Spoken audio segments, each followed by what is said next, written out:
ये अप्रोच किनके द्वारा आई थी?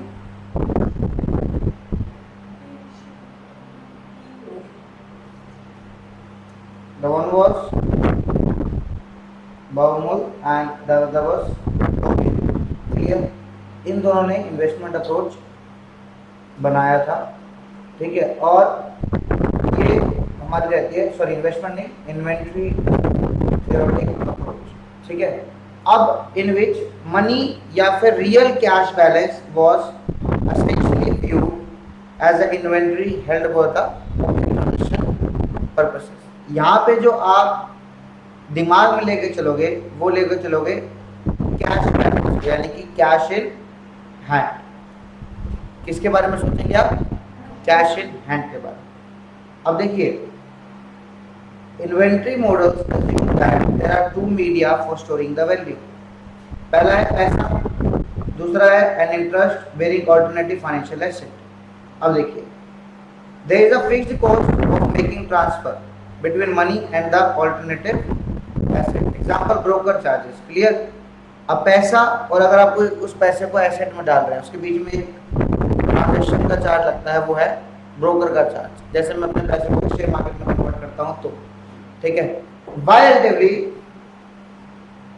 Liquid financial asset other than money, जैसे कि फाइनेंशियल एसेट और क्या आपके पास?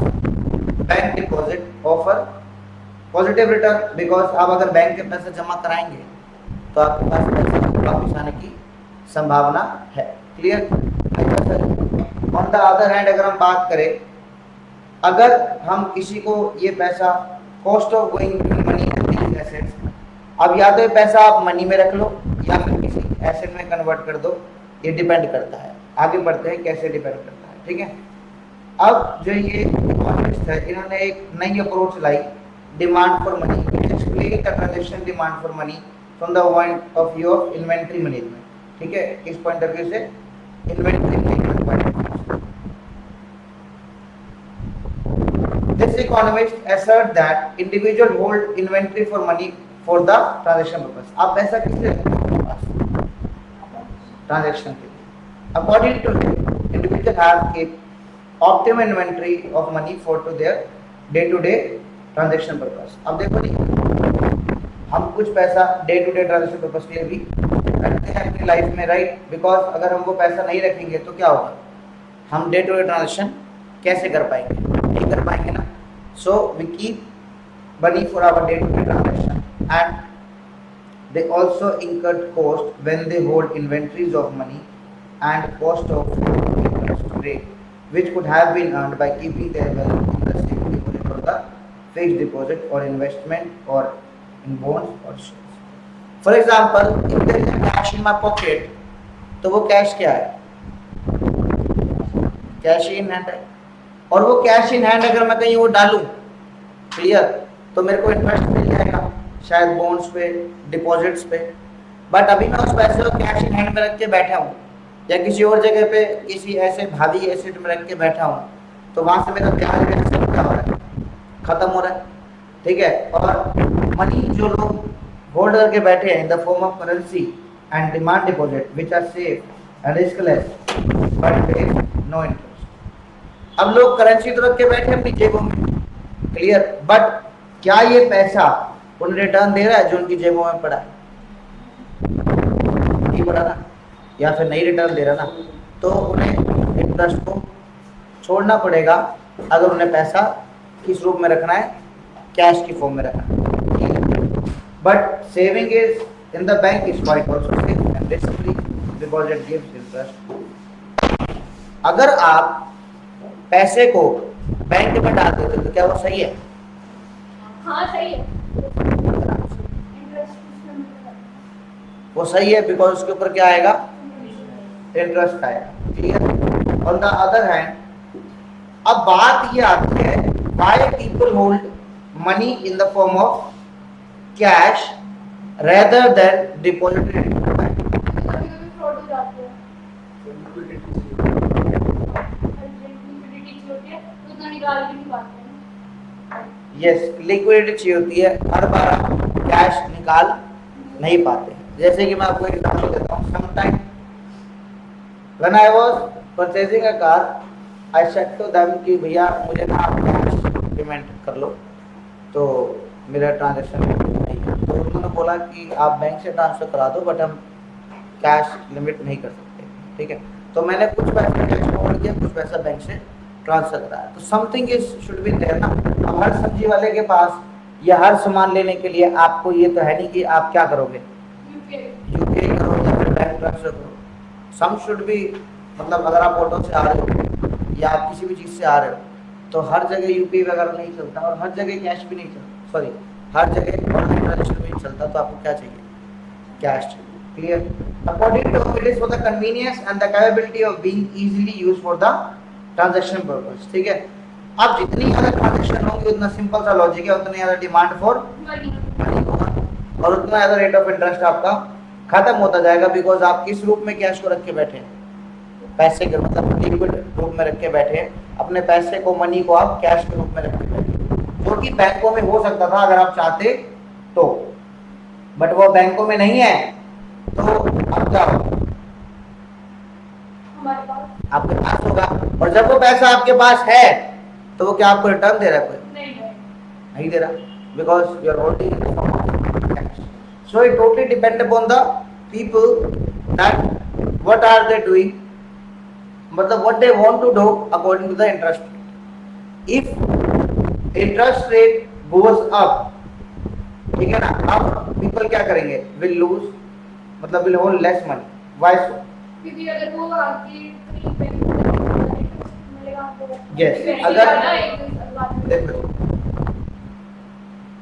अगर इंटरेस्ट रेट बढ़ जाएगा ना, ठीक है, तो लोग क्या करेंगे, लेस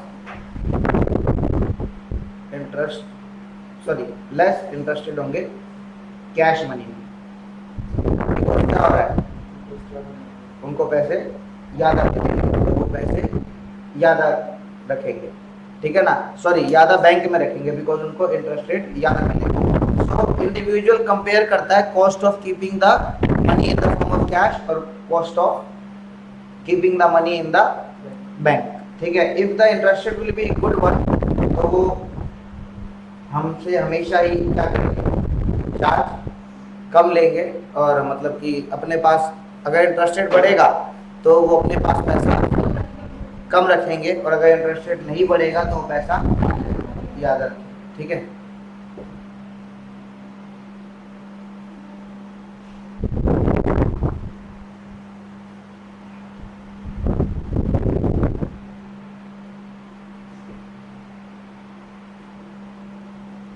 ये एक हमारा छोटा सा फॉर्मूला है यहाँ पे, the cost of withdrawal is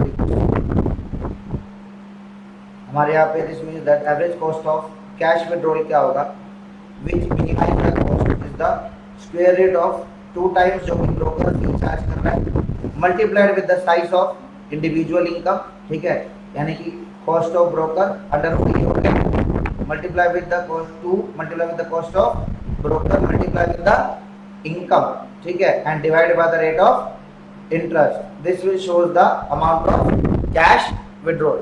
formula क्या है तुमने बताना एक बार, कैश विड्रॉल का amount of average cash withdrawal का क्या, what is 2 here, so numeric only, B क्या है यहाँ पे, ब्रोकरेज, और वाई क्या है यहाँ पे, divided by rate of interest rate. Please focus है, ठीक है। The inventory theoretical approach also says the demand for money and the bonds depend upon the making or transfer between the money and the bonds और brokerage fee। अगर बहुत ज़्यादा brokerage fee लगती होगी तो इंसान कभी भी उसमें इन्वेस्ट करना नहीं चाहेगा, बिकॉज उसको brokerage fee देनी ही क्यों है, वो कहेगा कि भैया मैं अपना पैसा रख लूँगा, brokerage fee दो, हमारी पे टैक्स भी दो, ठीक है, तो फिर क्या फ़ायदा। इससे बढ़िया तो अपने पास कैश में पड़ा है, जब मर्जी खर्च करो और आनंद लो। क्लियर? ये तो ना है कि अगर आप एफडी से ब्याज कमा रहे हो तो वो एफडी टैक्सेबल नहीं है। एफडी का जो पैसा आ रहा है आपके ऊपर, जो इंटरेस्ट आ रहा है वो टैक्सेबल तो है ही। तो आप इंटरेस्ट कमा रहे हो माना 7-8% का, तो ब्याज भी उसके ऊपर टैक्स भी तो भर रहे हो।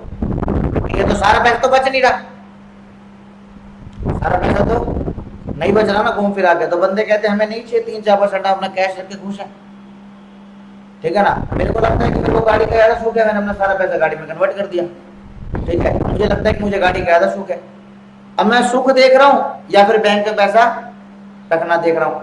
ठीक है, हाँ मेरी गाड़ी मल्टीप्लाई नहीं होगी, डेप्रिसिएटिंग एसेट है, मैं मानता हूँ, क्लियर, लेकिन ये गाड़ी की वैल्यू नहीं है। क्या ऐसा है क्या कुछ, या फिर ये है कि गाड़ी की वैल्यू आज 0 होगी गाड़ी खरीदते ही? नहीं, माना कम है लेकिन सुख सुविधा भी तो। ये मेरा डिसीजन है, मैं उसको गाड़ी की फॉर्म में रखता हूँ, कैश की फॉर्म में रखता हूँ, या फिर बैंक में डिपॉजिट कराता हूँ। ठीक है, ज्यादा खर्चा आएगा तो ज्यादा से ज्यादा लोग कम इंटरेस्टेड होंगे बैंक में सेव करने में, बॉन्ड में सेव करने में, और ज्यादा कम खर्चा, जब जितना कम खर्चा आएगा उतना लोग इंटरेस्टेड होंगे किस चीज में, बैंकों में रखने में, बॉन्ड्स में। क्लियर, एक बार पढ़ लो थ्योरी फिर आगे बढ़ते हैं। कैसे बनने हैं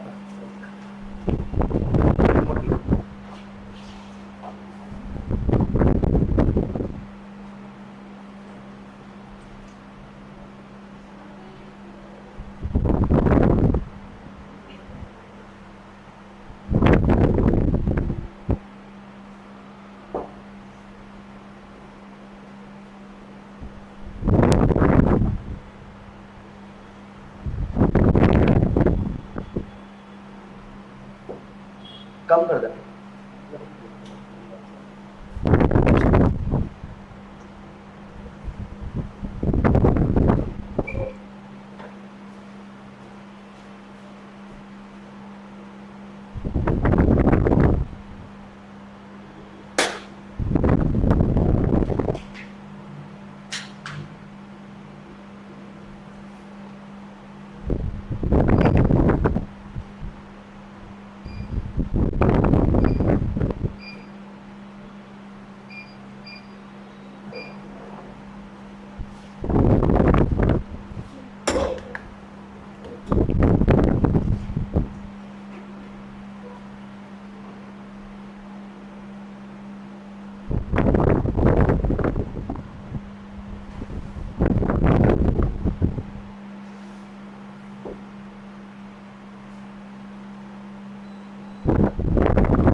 समझ गए? ट्रांजेक्शन जितनी ज़्यादा होंगी उतनी ज़्यादा मनी की डिमांड होगी, सिंपल सा लॉजिक है, जितनी राशि कम होगी उतनी मनी की डिमांड होगी। क्लियर? ठीक है, अभी आता है हमारा स्टेटमेंट ऑफ द। अब मिल्टन फ्रीडमैन ने एक्सटेंड किया किसकी थ्योरी को, केन्स की थ्योरी को। स्पेकुलेटिव मनी हमने किया था ना लास्ट क्लास में, demand within the framework of the asset price theory. Friedman ने ट्रीट किया डिमांड ऑफ मनी को as nothing more than the application of more than the demand of money of the capital assets. यहाँ पे इसने capital asset से compare करा। Demand for money is affected by the same factors as demand of any other asset obviously, namely permanent income and the relative return on asset with the incorporate risk, यानी कि ROI क्या है ये सब। Clear? Friedman maintains that it is permanent income and not a current income as in the Keynes theory that determines the demand for money. Permanent income, which is Friedman measure of wealth, is present expected value of the future income. देखो जी, हर किसी इंसान का कुछ permanent income भी रहे, ये money जो है मेरा क्या है, परमानेंट है, मैंने कमा लिया इसको। क्लियर? यहाँ तक बात की होगी।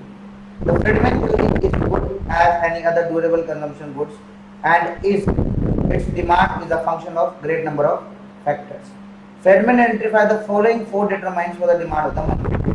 Is a function of total wealth, which is net income divided by the discount rate, defined as average return on the 5 asset classes in the monetarist theory, namely money, bonds, equity, physical capital and human capital।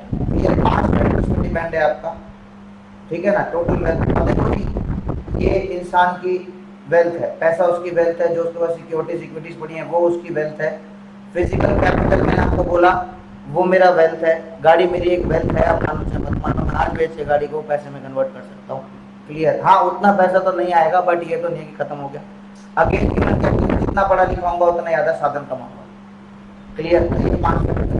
डिस्पोजेबिलिटी to the level of price level P if the price level rises demand for income also rises, ये हमने पहले ही पढ़ा था, ठीक है ना। जितना ज्यादा महंगी चीज होती जाएगी उतने ज्यादा पैसे की जरूरत होती जाएगी, जितनी ज्यादा महंगाई बढ़ती जाएगी, इन्फ्लेशन बढ़ता जाएगा, उतने ज्यादा पैसे भी हमें चाहिए। Rice if the opportunity cost of holding money declines and vice versa. देखो जी, डिमांड फॉर मनी राइस हो जाएगी अगर आपका इंटरेस्ट रेट क्या होगा, खराब हो गया, और vice versa is also true. वो सबकी थ्योरी को इसमें मर्ज कर रहा है। क्लियर। अब एक तरह से स्पेकुलेशन ही हो गया ना, and influence by the inflation. A positive inflation rate reduces the real value of money balances। पहले मैं चीज 100 रुपए में खरीद पाता था, रियल वैल्यू ऑफ मनी ये हो गई ना, 1 यूनिट आती थी, आज की डेट में 1 यूनिट 150 रुपए की आ रही है। What does it mean? Inflation, clearly inflation. And I need more money to buy 1 more unit, to buy 1 more unit of the product as compared to the previous one। Clear? So here I want to define it कि these are the some following determinants or determinants of demand of money which was described by the Friedman। Friedman ने 4 determinants दिखाए थे, ठीक है। इन चारों में कोई doubt हो तो पूछ लो वरना मान।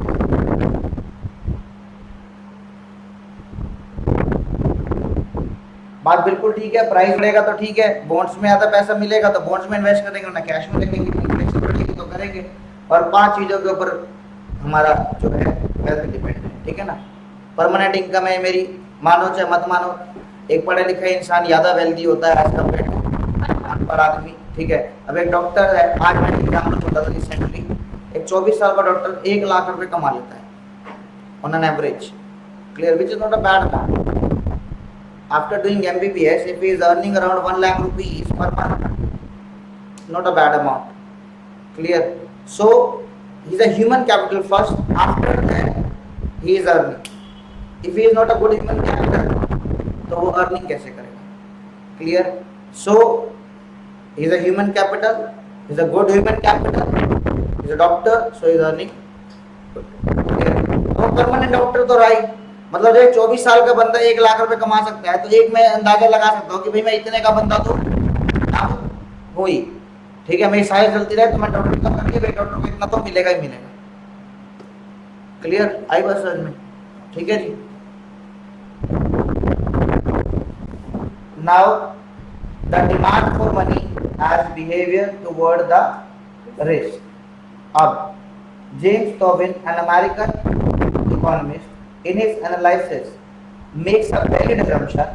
एक सेकंड पहले यहाँ पे ना ये 4 चीजें बनाए करते हैं ताकि आपको यहाँ पे पहले प्राइस लेवल को एंटर कर लीजिए, और यहाँ पे होल्डिंग मनी, यहाँ पे पैसा रखने में फायदा है या फिर बॉन्ड्स में डालने में फायदा है, यहाँ पे इन्फ्लेशन रेट, ये 4 फैक्टर हैं आपके यहाँ पे टोटल वैल्यू, ठीक है। ये सब आप देख लीजिए। क्लियर?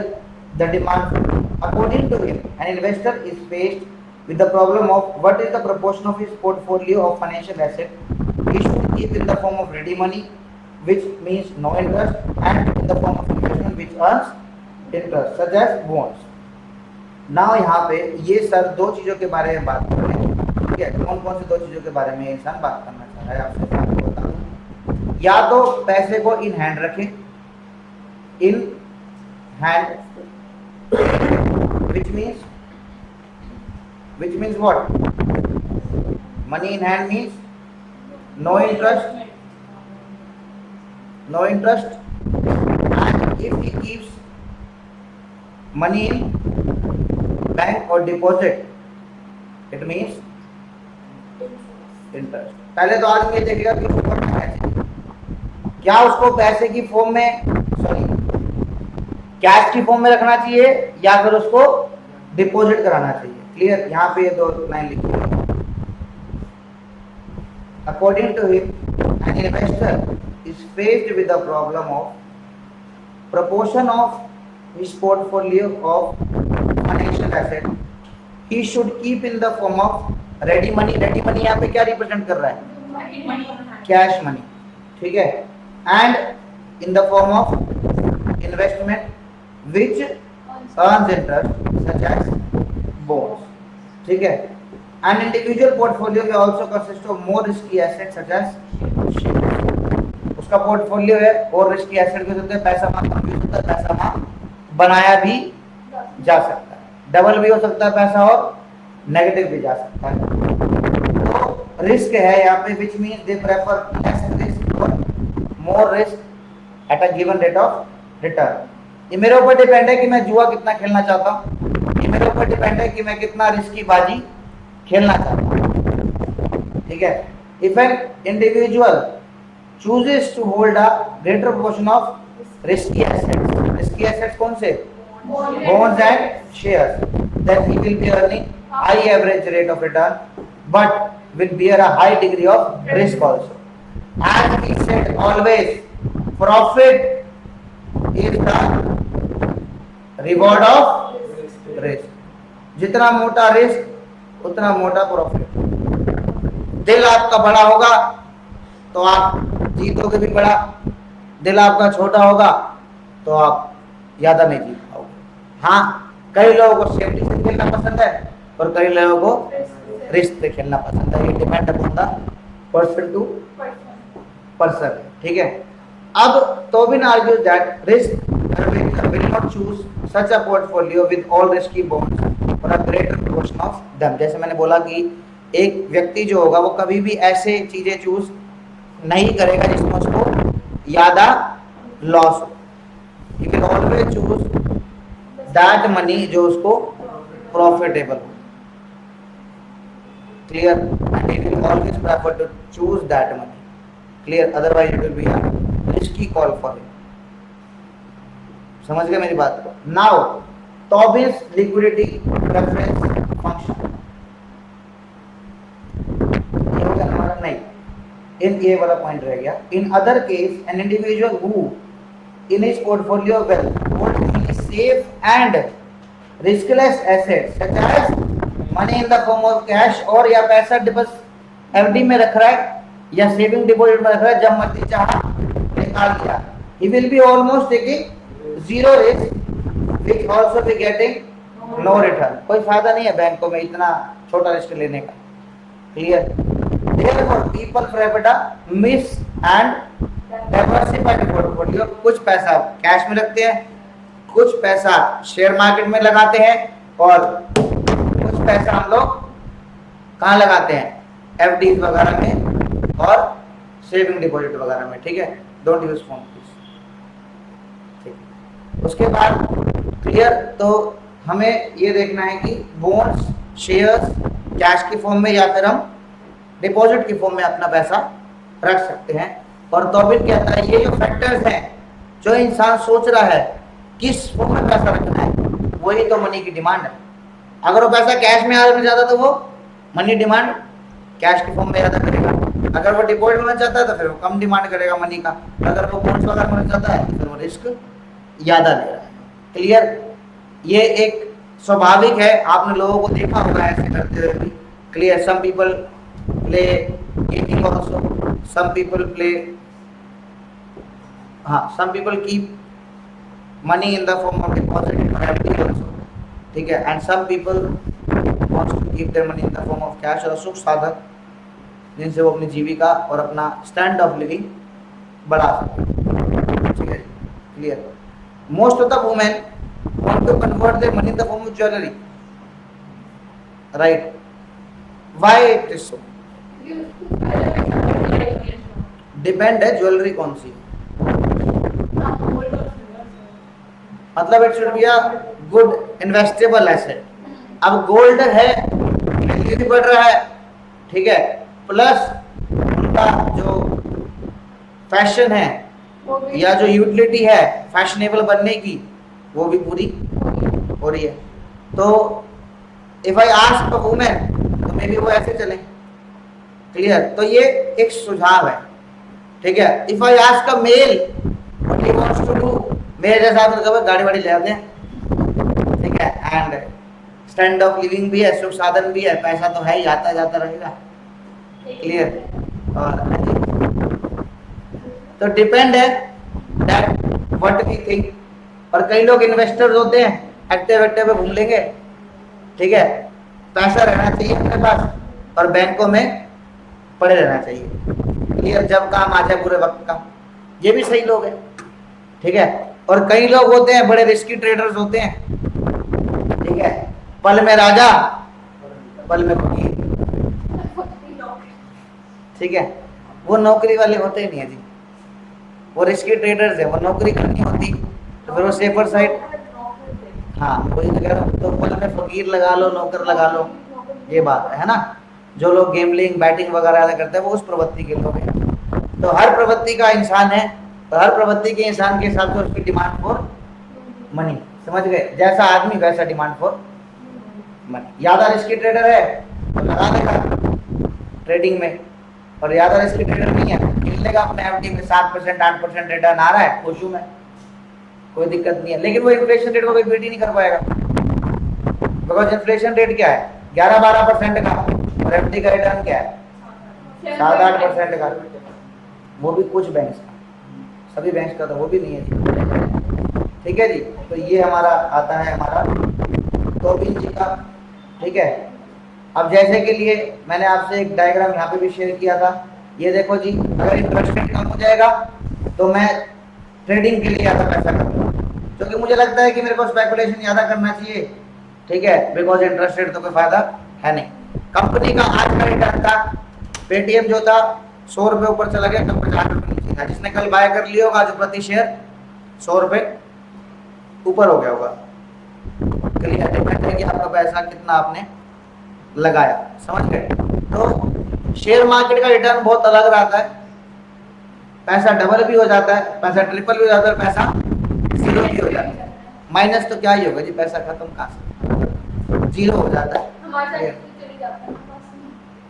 हाँ हमारे पास से तो चला जाता है। तो ये आपका डिमांड फॉर मनी कुछ डिपेंड करता है इन पे, ठीक है।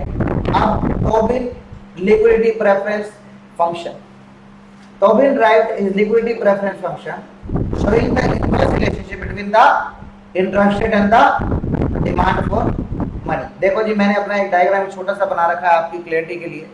ये आपका इंटरेस्ट रेट मैंने रख रखा है, पहला इंटरेस्ट रेट मान लो आपका ये था, ये हो गया IR1, एंड अगर ये इंटरेस्ट रेट मैंने गिरा दिया तो लोग कहेंगे जी मेरा demand for money in the form of cash वो क्या हो जाएगा ज्यादा, बिकॉज मेरे को बैंक में रखने का कोई फायदा नहीं है, बैंक में पैसा मेरे को इतना सुख नहीं दे रहा जितना मेरे को लगता है कि गाड़ी सुख देगी। तो बाय द कार और by the capital asset. Clear, देखो जी सुन लो, पहली बात अगर आप ये कहते हो कि सर आपका गाड़ी में तो पैसा कम होगा ही होगा, मैं मानता हूँ कम होगा, तो फिर खाना छोड़ दो।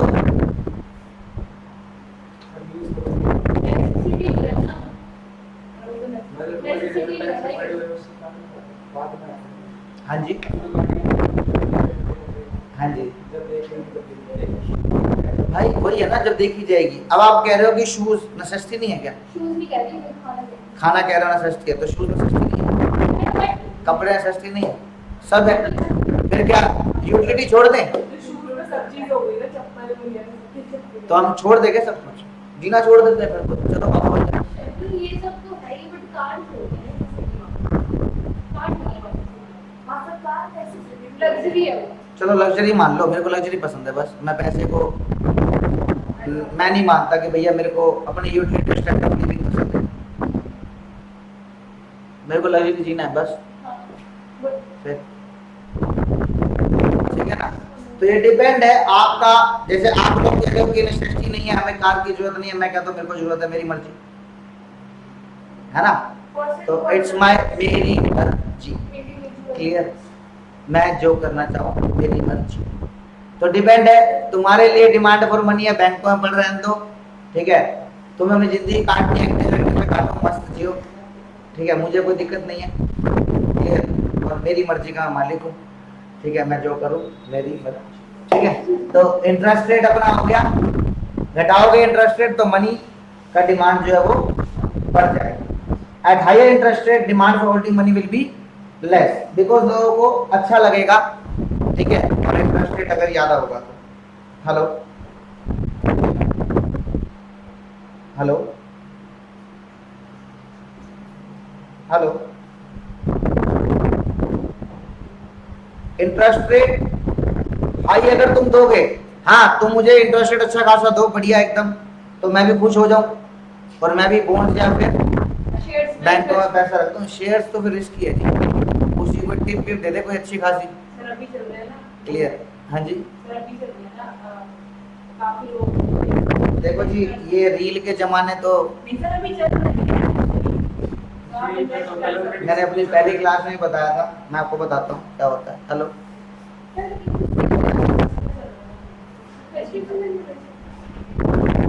हाँ जी। मैडम नहीं आता है मेरे को, मैं बच्चे को शुरू करना होता है। मैम मैं अभी लेक्चर रिकॉर्ड कर रहा हूँ, मैंने आपसे बात करता हूँ।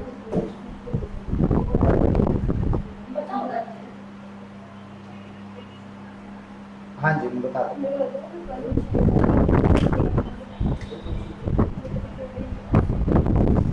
हाँ जी, मैं मैसेज कर रहा हूँ। हाँ जी, ठीक है। तो ये हमारा तो भी इनका हो गया। तो भी portfolio approach, demand for function of money as an asset slope downwards. ठीक है, अगर आपका एसेट डाउनवर्ड स्लोपिंग हो जाएगा, ठीक है, तो क्या होगा? आप अगर तोबिन का अप्रोच क्या है? Demand for function as an axis slope downwards where horizontal axis shows the demand for money and the vertical axis shows the rate of interest. ठीक है, अभी मैं आपको एक बात बोलना चाहता हूँ कि बेसिकली यहाँ पे सिंपल सी थ्योरी ये है कि अगर इंटरेस्ट रेट कम हो जाएगा तो आपका वैल्यू फॉर मनी बढ़ जाएगा। अगर आपका इंटरेस्ट रेट ज्यादा हो जाएगा तो आप फिर ज्यादा पैसा सोचोगे कि डिपॉजिट में डाल दूं, अदरवाइज नहीं। क्लियर? आई बात समझ में? अब डाउनवर्ड स्लोपिंग लिक्विडिटी फंक्शन ये कहता है कि अगर आपका 22% है, इंटरेस्ट रेट घटा दोगे तो डिमांड फॉर मनी बढ़ जाएगा। ठीक है, और अगर आप इंटरेस्ट रेट बढ़ा दोगे तो डिमांड फॉर मनी क्या हो जाएगा? लोगों के पोर्टफोलियो में चला जाएगा, वो उसको होल्ड करना पसंद करेंगे बिकॉज इंटरेस्ट रेट रखने में ज्यादा फायदा है। एक बड़ी प्रैक्टिकल सी अप्रोच है and I also agree with this approach because I think that people take this decision like this only, this kind of decision with this way only, right? आप लोग भी अगर डिसीजन लेते तो किस वे में सोच के लेते हैं? इसी वे में सोच के लेते होंगे ना। तो इसने भी एक बड़ी प्रैक्टिकल सी अप्रोच बनाई है कि इंटरेस्ट रेट दे दो, हम पोर्टफोलियो में डाल देंगे, इंटरेस्ट रेट मत दो, हम अपना पैसे को अपने पास रखेंगे, मनी के फॉर्म में, कैश की फॉर्म में। क्लियर? बट ऐसा रखता नहीं है, बट ठीक भी है, कई लोग रखते भी है।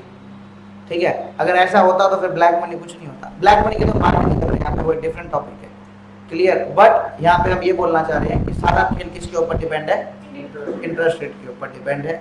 अगर वो इंटरेस्ट रेट सही दे देंगे तो बात बन जाएगी, अगर इंटरेस्ट रेट सही नहीं देंगे तो कोई बात नहीं बनेगी। इंसान कहेगा जी मैं तो बिल्कुल भी राजी नहीं हूँ और मैं सिंपल एक रिलेशन बना देता हूँ आपका real money and real income के डेवलप्ड है।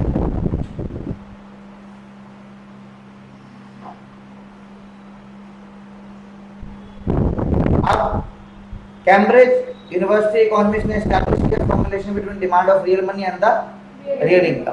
ठीक है, अब यही बात सही है कि लोग मतलब कि जितना रियल मनी उतना ही डिमांड होगी, जितनी रियल इनकम होगी, जितना परचेजिंग पावर मनी का होगा उतना मनी ज्यादा डिपेंड होगा ही होगा। क्लियर? अब केन्स ने बोला कि कुछ और बाहरी फैक्टर्स भी हैं भाई, सिर्फ यही चीज नहीं है कि आपकी महंगाई बढ़ती जा रही है तो आप सिर्फ क्या करते जा रहे हो। पहले हमने क्या पढ़ा था? जितनी नंबर ऑफ ट्रांजेक्शन होंगी उतने ज्यादा नंबर ऑफ पैसा होगा, यही पढ़ा था ना हमने। या जितना ज्यादा परचेजिंग पावर होगा पैसे का उतना ज्यादा हमें कम पैसा चाहिए होगा, जितना कम परचेजिंग पावर होगा पैसे का उतना हमें ज्यादा। बट इन लोगों ने और भी चीजें सोची, इन्फ्लेशन सोचा, प्राइस लेवल सोचा, क्लियर, और स्पेकुलेशन फैक्टर सोचा यहाँ पे, और क्या क्या सोचा यहाँ पे इन्होंने। ठीक है, पोर्टफोलियो मैनेजमेंट सोचा इन्होंने, रिस्क फैक्टर सोचा इन्होंने, रिटर्न ऑन इन्वेस्टमेंट सोचा इन्होंने, क्लियर, और बहुत सारे फैक्टर जिसमें पैसे की डिमांड रिक्वायरमेंट है। मैं चाहता हूँ कि मैं शेयर मार्केट से पैसा कमाऊं, ठीक है, लेकिन मेरा पैसा ही नहीं लगाने को, तो क्या मुझे पैसा नहीं चाहिए?